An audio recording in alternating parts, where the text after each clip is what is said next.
So we're gonna talk about the Browns Steelers. You know, for me, who do you got in this matchup, right? So I was a little off. I believe I did my power rankings, but the Steelers is 4-0.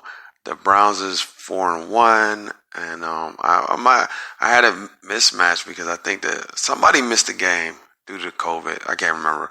The Browns is 4-1, and the Ravens is 4-1. So there's three solid teams. Obviously, we all think the Ravens is probably the best team.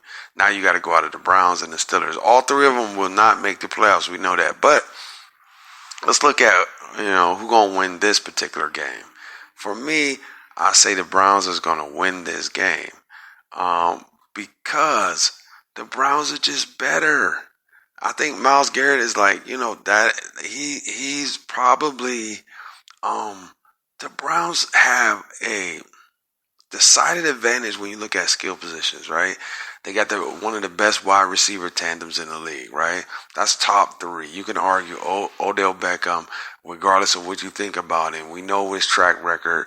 He's a top five receiver, and when you add in Jarvis Landry, who's a third down nightmare, a possession receiver, hard to cover, he's another number one. So when you put that in perspective, and then that coaching staff, and I think they fixed it in Cleveland from the general manager on down to the coaches and everything that's going on. They have an identity. They run the ball. They got a plethora of running backs. So for me, I'm gonna lean towards the Browns because the Steelers just they're just skating by. They haven't played anybody. I feel like Ben Roethlisberger is one big hit, and you might see it this week. One big hit away. Myles Garrett is he's going to get some pressure. He's going to turn that game around with a big sack somewhere, a strip fumble, or some type of chaos play where he gets in the backfield and just disrupts something on third down. Cleveland does a good job of not turning the ball over. They keep the clock moving. They deal with time of possession. They scale Baker Mayfield down to be exactly who he is. You don't see him really in too many commercials no more. I know he's still in the Heisman commercial, that whole thing. But outside of that, you haven't been seeing Baker too much.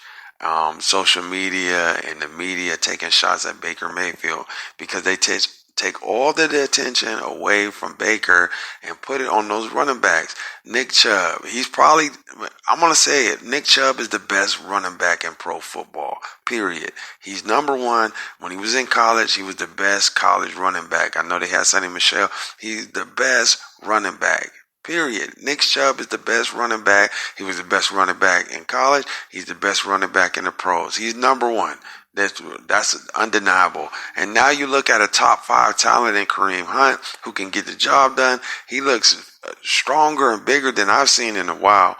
So the Browns are just loaded. And when you look at coming into this league, I thought the Browns had the best roster in pro football. Every year they always have a top 8-9 defense. Now when you combine it with running the ball, not turning the ball over, doing the play action, that seam route comes open. Baker Mayfield can, if the play breaks down, he can scramble, get out of harm's way, and make it up on the fly. And there's no better receiver than Odell Beckham to make it up on the fly. Odell is one of those type of guys that when the play breaks down, and you saw Eli Manning, when he's under duress, it seems like Odell Beckham, sure, he's a perfect route runner. That's undeniable. But he also comes back to the ball and finds spaces for them to throw the ball, and Jarvis Landry is the same way. So I got the Cleveland Browns, and I know it's hard for people to stomach. Cleveland might be the second best team in the league. I know that's hard for people to stomach. And once they start putting some wins together and they scale Baker Mayfield down to just being Baker, I think Cleveland's going to roll. And, I know they got crushed out by Baltimore that first week. But since then, they've been on the tear. And every game, they look at it and say, we got better skill position people. And we got Myles Garrett. And just go Google this. He took a picture with his shirt off when he was playing high school. They think it's a recent picture. He's like towering over everyone. So anyway, I'm on Instagram, man. Best Podcast 2020. I try to be better, man.